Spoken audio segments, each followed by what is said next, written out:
This Tuesday, Americans participate in their legislative elections. Immigration, education and an increase in the minimum wage will be some of the issues debated out in the ballot box.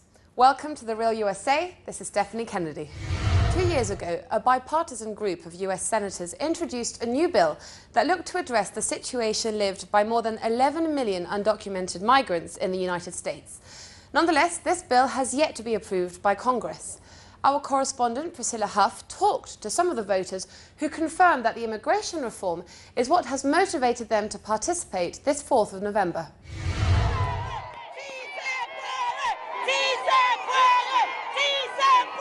Campaigners have spoken out, demonstrated, and even been arrested in their attempts to convince the U.S. Congress that America's immigration laws must be reformed and updated. Now, the lack of reform is motivating voters. I'll be really looking carefully for whom I'm going to deposit my vote, because immigration reform is something that affects our Latino community, affects directly myself, and I'll be looking carefully for whom I'm going to vote in terms of the immigration reform. What candidate is really going to compromise and to finalize this process. Some have participated in voter education events to learn from their elected officials about what they can do. But the most important issue, along with jobs in the economy, is immigration and the DREAM Act and DACA. And the fact is that 56% of all Latinos in Virginia know someone who's undocumented. Are coming together on a common sense immigration reform proposal. 2 years ago, a bipartisan group of U.S. senators proposed legislation to address the reality that as many as 11 million people are living in the United States without proper paperwork. I think immigration is widely seen by Latinos as an issue that's very specific to their community, something that they take personally, and when people are talking about immigration or talking about immigrants the way often politicians have been in this country, they take it personally, and I think it's a very important part of what's on the minds of Latinos as they go to the polls this November. In the intervening 2 years, as lawmakers mulled amendments to the proposed legislation to immigration reform, the community held a wide variety of events to keep the issue in the news, including a hunger strike. We definitely think we're at a point where immigration reform cannot be ignored. I mean, the community wants it. There's a huge, broad coalition, even outside of the Hispanic community. Business owners, the religious groups are all coming together. The tech industry is coming together and saying that there is a need for this immigration reform. So I don't think it's possible for the White House or Congress to ignore. And that's exactly why many think Hispanic voters are energized to have their voices heard, especially on the failure to address immigration reform. You've seen that in the past when issues that are important to the community don't get addressed, rather than not turn out, the Latino community has actually turned out in stronger numbers precisely because they didn't get what they wanted and they want to send a message. Some Hispanic voters feel their concerns over immigration reform are being ignored by the White House.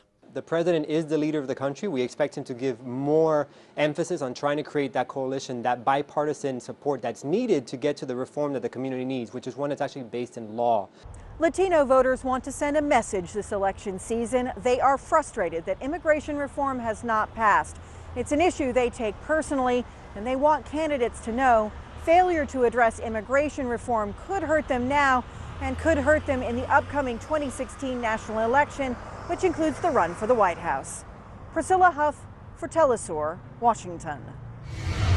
According to the US government, around 60,000 children have crossed the border in the last months. Many of them have been arrested and are being deported. These new ways of child migration crossing the Mexican border have increased the pressure on local teachers, who now have more immigrant students in their classrooms. From Houston, Texas, Mike Miller brings us the story. Each year, the number of migrant children entering the public school system in the U.S. has steadily climbed, but this year has been much different. Nearly 50,000 unaccompanied children from Central America have crossed into southern states like Texas in search of families that had to leave them behind in pursuit of a better life. Public schools in big cities such as Houston are used to seeing increasing numbers of new students, but this year has brought on a number of new challenges for educators. And it's not just about speaking a new language. It's also about understanding the psychological trauma these children experienced in their native countries. Marie Moreno is a principal at a Houston middle school which caters to immigrant children. Getting here was hard. and the type of living that they had in their country was also very difficult. We had kids who were trying to run away from the gangs. The stories that you hear of rapes that happened, and falling off of trains and seeing people getting their legs severed from the train is not something that you and I maybe see very often. It's those types of traumatic situations that has the educational community on alert as they prepare for obstacles they may face during the teaching process. Right now, I mean, any child in the school system has high needs to, from the emotional to the educational to the intellectual to the psychological, any child, even children who are born here and grow up in this setting. So take that and amplify it exponentially for migrant children who may be coming through trauma, who could be coming through any number of dangerous situations or high need situations. So obviously teachers are sensitive to that. The monetary cost can be much higher as well. Most of these children enter the U.S. public school system speaking no English, and the cost to teach them, according to some estimates, can be as much as 30% more than children who speak English. Immigration reform has also been a hot topic over the last few years, and President Barack Obama promised earlier this year that he would tackle the issue by summer's end. That changed with the influx of migrant children. Now Obama's controversial decision regarding the fate of millions of illegal immigrants will come after the midterm elections in November. We have to put the politics aside to make sure that these kids have a fair shot. They don't have politics, they're children. Educators like Marie Moreno ignore the political issues and concentrate on the well-being of the children. Her primary goal is to make sure these children are able to adapt to their new surroundings and no longer worry about the fearful lives they left behind. Mike Miller for Telesur, Houston. Classroom standards in local schools in the US have become a problem for the education sector.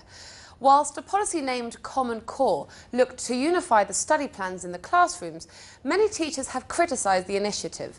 In this report, our correspondent Priscilla Huff explores how homogenised standards in schools may have a regional impact on votes.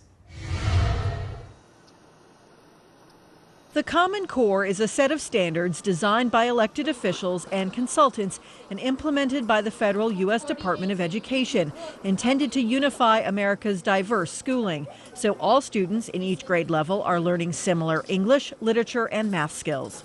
I think this election will be interesting because of the Common Core. It'll give us a chance to see whether an education issue that has really come to the national fore, that has really been talked about a lot in the news, has any effect. I mean, the important thing to remember about the Common Core is the governors were really responsible for driving this process. There are 36 gubernatorial elections this year. So some of those governors who were originally supportive of the Common Core and have been working towards it may not be in office next year. And the debate over education is impacting local races. I don't have a textbook now. When I'm asked who's responsible for these education cuts, it's Thom Tillis and his legislature. Especially the U.S. Senate race in North Carolina, where Democrat Kay Hagan is facing Republican Thom Tillis. He led the effort to cut a huge amount from public schools. It's not Common Core, but it's about public schools. And that is a big focus of that race. That's the race that is more solidly Democratic, in part because that's a race where you can clearly say there's a difference between the two candidates on education. Education in America is supported by local property taxes and run by state and local officials. The implementation of the Common Core standards by the federal U.S. Department of Education has American voters concerned. People sometimes worry about the federal government being too involved in education. It is obviously something here that is left up to the states to do, and then beyond that to municipalities to do. And people have a very intimate relationship with education. They think about their kids' school, the actual classroom that they're in, and so people feel nervous sometimes about a worry that the federal government is taking too much control about education. The implementation of the Common Core standards also has America's powerful teachers' unions worried. If you think of teachers as the front line in the Common Core in terms of making this work, at the same time, the Department of Education was incentivizing states to create high-stakes teacher evaluations based on value-added assessments, very controversial, that would measure teachers' abilities based on their students' test scores. So this sort of created a very strange situation where teachers were really expected to embrace this and move forward, but were nervous and afraid for their jobs and afraid how they were going to be judged. But education experts say the controversy over the Common Core standards disguises a very basic fact. Our utter and total lack of interest and political will in this country to address poverty and its known effects on children and education and economic outcomes. 43 states have adopted the Common Core standards with the idea that all students will meet high expectations and have similar skills and knowledge to attend college or full-time work no matter where they live. But skeptics say this will not solve the inherent problems with American education. And instead of saying that we should look at economic inequality, that we should look at the cratering opportunities in lower middle class job opportunities, because the bottom has fallen out from those. We are basically, instead of looking at how other nations have effectively used transfer programs to alleviate and blunt the impacts of poverty, what we're basically saying is school needs to do all of the lifting. After the midterm elections, for now, the Common Core standards will remain in place and they will remain controversial. At a time when Americans agree on one point, their elected officials should do more to support education. Priscilla Huff for Telesur in Washington. For a long time, the minimum wage has been a political sore point and continues to be so in these legislative elections. Now, across the country, the need to increase the minimum wage is more present than ever in the minds of the voters. Let's watch this story presented by Rebecca Foster. We will keep coming to Capitol Hill until every worker in America has decent wages, decent benefits, shift breaks, and is paid a decent wage, a living wage. Do you hear me? Do you hear me? What do we want? Just days before the midterm elections, hundreds of people took to the streets of Washington, D.C., calling for a higher minimum wage. Politicians and activists riled up the crowd, and minimum wage employees told stories of their personal struggles with America's low wages. Mostly I have kids in the house, and it's hard to feed them with $8.40, and it's hard for me to pay my rent and catch a bus every time. Sometimes it will take me a week without no money in my hand to support my family. One particular target for these protesters was Walmart, the largest private employer in the United States. Walmart's CEO recently expressed a commitment to raising wages above the federal minimum, but did not say when the increase would take place. And with midterm elections coming up quickly, this issue may very well tip these protesters' votes. Demonstrators said they expect the minimum wage debate to play a major role in midterm elections. It should play heavily, because at the end of the day, most people today, my brother, my friends, my neighbors, my family members, nobody does not know someone who's making minimum wage and can barely make it. Low wages are a hot topic not just in Washington, D.C., but across the U.S. right now. Congressional Republicans have blocked attempts to raise the country's hourly wage, and several of the tightest races in these coming elections pit Republican candidates opposed to raising the wage against Democrats in favor of it. And minimum wage increases are on the ballot in 5 states: Alaska, Arkansas, Nebraska, South Dakota, and Illinois. This, as many of America's poor say that they just aren't feeling the effects of the economic recovery, with the cost even of basic services like housing, transportation, and food simply out of reach for many of them. Economist Marcus Schneider suggests that long-term solutions to poverty in the U.S. would have to involve broader solutions than just raising the minimum wage. And I think, if you look across, again, I'll refer to Europe, although actually you find more and more examples outside of Europe across the world of this, that the correlation between having income and access to things like education, health services, is just much more severe in the United States, or much stronger in the United States than it is in many of those countries. And this is the kind of social and political decision that I think we have to address, is breaking some of that link, that even if you have a much lower income, your children particularly, but even yourself, have access to those basic services. According to the Bureau of Labor Statistics, over 1.5 million Americans earned only minimum wage last year, with an additional 1.8 million earning even less than that. It's clear this issue will be on voters' minds as they cast their ballots in this year's congressional elections. I'm Rebecca Foster for Telesur in Washington, D.C. One of the most striking news stories in the last 2 days was Brittany Maynard's announcement to put an end to her life. This 29-year-old girl had brain cancer, so she decided to die on November 1st. This case triggered a debate in the US regarding the access terminal disease patients should have to lethal medication. Our correspondent Mary McCarthy brings us the story. Brittany Maynard planned every last detail of her death. I plan to be surrounded by my immediate family, which is my husband and my mother and my stepfather and my best friend, who's also a physician.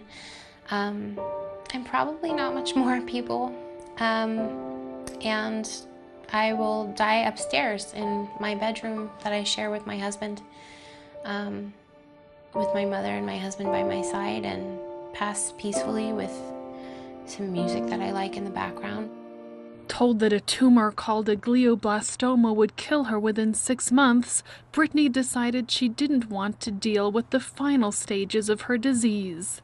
She passed away in the privacy of her own home, but was determined to do it in a public way. She teamed up with the advocacy group for doctor-assisted suicide, Compassionate Choices. We advocate for choice at the end of life, and this could be every spectrum of choice. It could be your choice to have every single medical intervention tried to extend your life, or in the case of Brittany, it could be your choice to obtain a medication from your physician that you could use to end your suffering.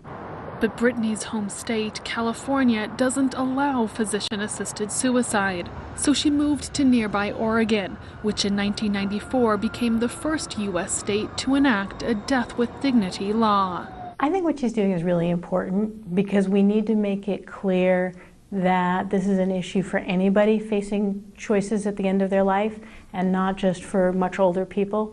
If you're dying of a terminal disease, you're dying of a terminal disease. And as a competent adult, regardless of your age, you should have a range of options available to you. Now, 5 U.S. states allow doctor-assisted suicide. After Oregon, Washington, Vermont, New Mexico, and Montana all passed so-called death with dignity laws. But it remains a highly divisive issue, with a recent poll by the Pew Research Center showing 47% of Americans in favor and 49% against. Brittany's decision sparked a massive response on social media. Many of the opponents to doctor-assisted suicide come from the Christian community. That includes Kara Tippett, a mother of 4 who's also dying from brain cancer. She published this letter to Brittany. And the Roman Catholic Church is known for its opposition to artificially ending life. The other thing that I worry about is that over time we're going to be encouraged to relieve the burden of our loved ones financially, because of the difficulty emotionally for me to take care of you. We have an easier way out, and not see the value of those remaining days, however long they are. Dr. Rastrelli is both a Catholic deacon and a physician who works with terminally ill patients. He says that doctor-assisted suicide is in clear conflict with a physician's Hippocratic oath. I think when you have assisted suicide, it is the taking of one's life, and we have strong commissions from the state to try to help prevent suicide. I have several families that I've taken care of just in the last few months that had a glioblastoma. They were young, and it's never young or old enough to have a disease like that. And these families would never give up the time they had with their loved one as they were cared for. I call it intensive caring, all the way through their natural end of their life. In the countdown to the chosen day of her controversial death, Brittany continued to live fully, even completing a lifelong dream of traveling to the Grand Canyon. Mary McCarthy for Telesur, Denver. We've come to the end of our programme. Don't forget to send us in your comments to our Twitter account @Telesur English. I'm Stephanie Kennedy. See you next time.